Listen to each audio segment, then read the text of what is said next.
pessoal, eu sou a Tânia do canal Capa e Conteúdo. Hoje eu venho trazer para vocês o livro O Mistério dos 5 Estrelas, de Marcos Rey. Esse livro foi uma sugestão que uma das seguidoras sugeriu para eu ler e trazer aqui para o canal. Obrigada pela sugestão, adorei o livro, tá bom? Só um detalhe, o Marcos Rey, o nome dele, na verdade, é um pseudônimo, né? O nome dele real é Raimundo Donato. No livro que eu li há algum tempo atrás e fiz a resenha da Sozinha no Mundo, eu falei que o nome dele era Raimundo Nonato. Eu peço muitas desculpas para as pessoas que se sentiram ofendidas por eu ter errado o nome do autor, o nome verdadeiro, mas enfim, ele é mais conhecido como Marcos Rey, né? Então, eu peço mil perdões por eu ter errado o nome dele é verdadeiro, o nome dele real é Raimundo Donato, tá, gente? E assim, esse livro é muito interessante, eu li em um dia apenas, são 125 páginas e a minha edição é da Editora Global, que agora a Editora Global comprou o direito de todos os livros infanto-juvenis que eram da Editora Ática, agora estão do Marcos Rey, né, que agora estão na Editora Global. A minha edição aqui é a de número 21, se não me engano, a 21ª edição. Exatamente, 21ª edição, que foi publicada aqui em 2005 pela Editora Global. Parabéns, Global, porque os livros de Marcos Rey são excelentes, prendem a atenção do início ao fim. Esse aqui é um deles. Esse aqui, ele é um suspense policial, trata-se de um assassinato.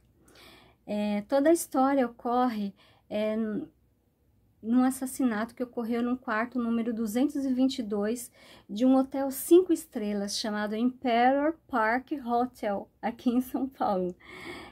Raimundo Donato, ele foi muito assim, feliz em colocar esse nome, que dá a impressão de que é uma suntuosidade mesmo, né, o hotel. Tem até lojas de departamento dentro do hotel, assim, de primeira grandeza.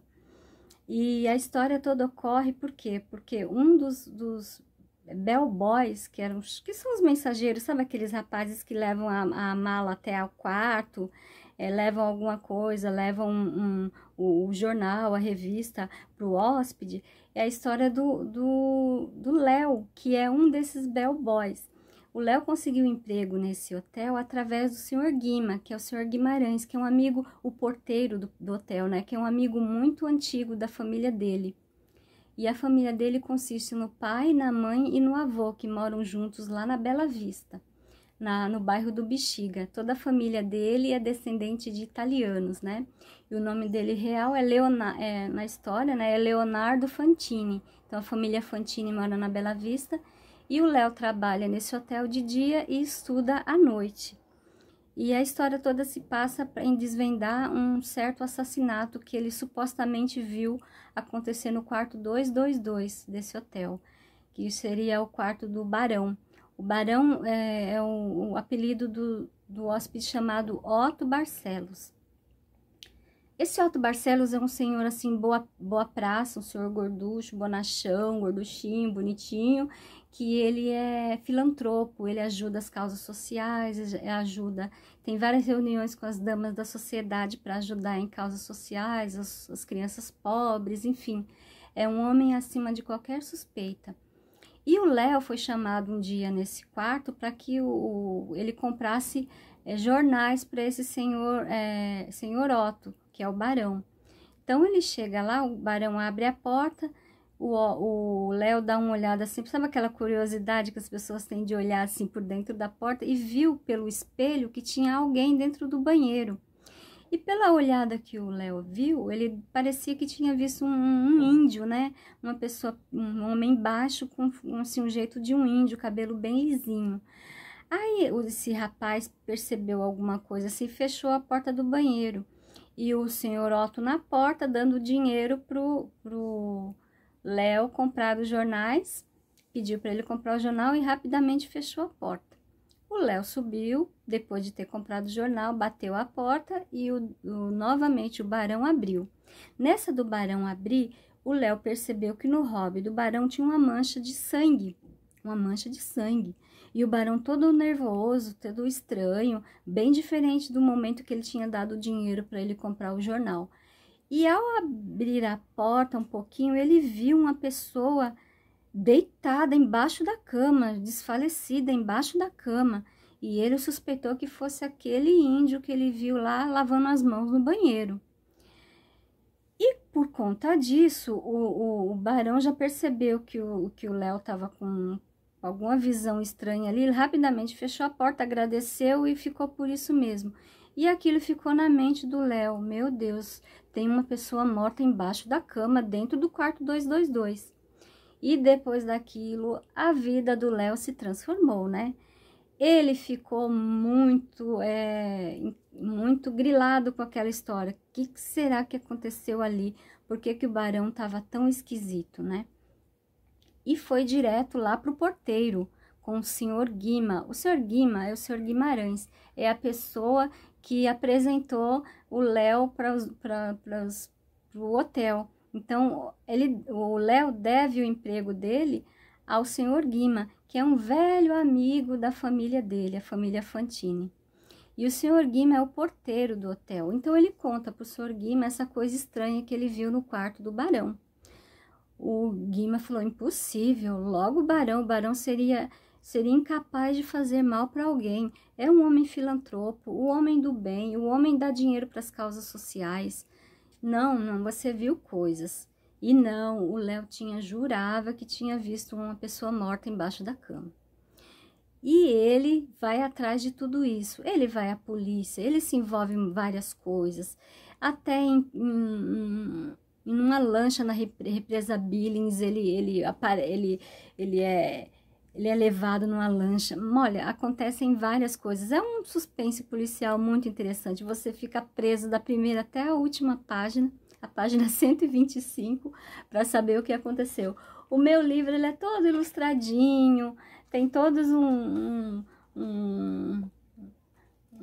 passo a passo da história. É muito interessante o livro. O Marcos Rey foi bastante feliz com esse suspense que ele deu ao livro. Então, né, no meio dessa história toda, o Léo vive com o pai e a mãe e o avô no bairro da Bela Vista, lá no Bexiga. A família dele é de descendentes italianos. O pai dele ele trabalha com marcenaria, faz peças de madeira para vender na feirinha hippie lá da Praça da República. Então, toda a história, assim, é bem aqui na região, bem no centro de São Paulo, bem na região conhecida aqui no centro de São Paulo. Então, o pai dele a família dele vive dessas peças de madeira que o pai dele vende na Praça da República. O avô também, o senhor Pascoal, mora com eles. A mãe Yolanda e o pai do Léo chama-se Rafael.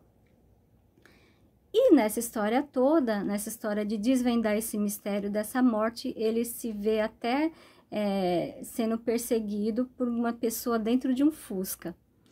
E ele vai parar na casa de um primo para se esconder, inclusive da polícia e dessas pessoas que supostamente estão envolvidas no assassinato desse índio, que na verdade a gente descobre que é um boliviano. O cara aparece boiando, não sabe-se como, no rio Tietê. Olha isso. É muito interessante o livro. E ele recebe a ajuda de um primo muito inteligente e interessante, que seria o Gino. O Gino é primo dele, ele vive com a tia chamada Zula, que é a mãe do Gino. O Gino, gente, ele tem um pequeno vício que seria jogar xadrez. Ele é um ótimo enxadrista. E até nos momentos lá ele usa muito dessa habilidade de xadrez para tentar ajudar o Léo a desvendar o crime.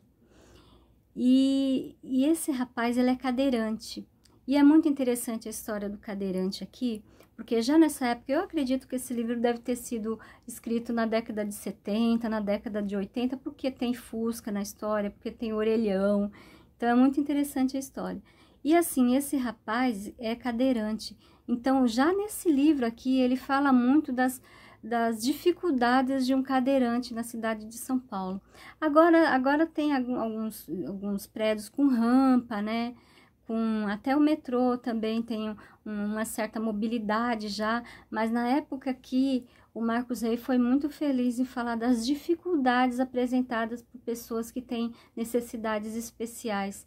E o Gino, até numa parte da história aqui, diz que vai ser arquiteto para tentar minimizar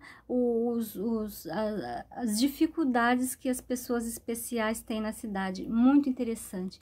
E esse Gino é muito esperto. Ele cativou a minha sensibilidade, ele cativou assim meu interesse pela história, mais que o Léo, viu? Eu gostei, assim, as tiradas do Gino, a inteligência dele prende muito a atenção aqui.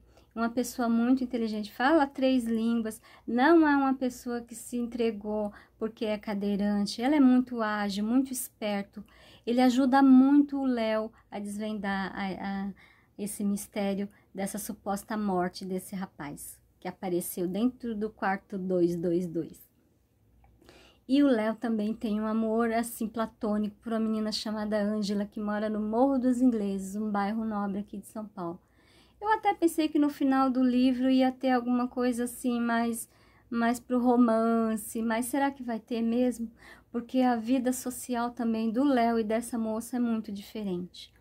Então também fala um pouquinho aqui da desigualdade social. Bem de leve, bem tênue, fala de desigualdade social, fala sobre a dificuldade de uma pessoa pobre se defender diante dos ricos, fala assim dessa dificuldade do cadeirante, da pessoa que tem mobilidade reduzida. É muito interessante, viu? O livro prendeu a minha curiosidade. Eu queria saber quem realmente... Será que morreu? Quem realmente está envolvido em tudo isso? Será que tem alguma coisa internacional? Alguma coisa... mistério. Mistério dos 5 estrelas.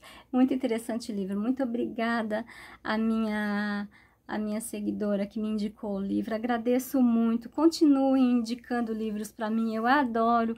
No quanto eu puder, no momento que eu puder, realmente eu vou lê-los, eu vou divulgar aqui no canal. E Marcos Rey, Raimundo Donato, desculpem de novo aquelas pessoas que se ofenderam por ter falado o nome dele errado, está de parabéns. Um livro de mistério, de suspense, policial, que fala sobre as dificuldades do paulistano, as dificuldades do cadeirante, enfim, muito interessante e inteligente. Muito obrigada. Muito obrigada por ter assistido. Compartilhem, dê o seu joinha se você gostou, escreva para mim, tá? Beijos e até!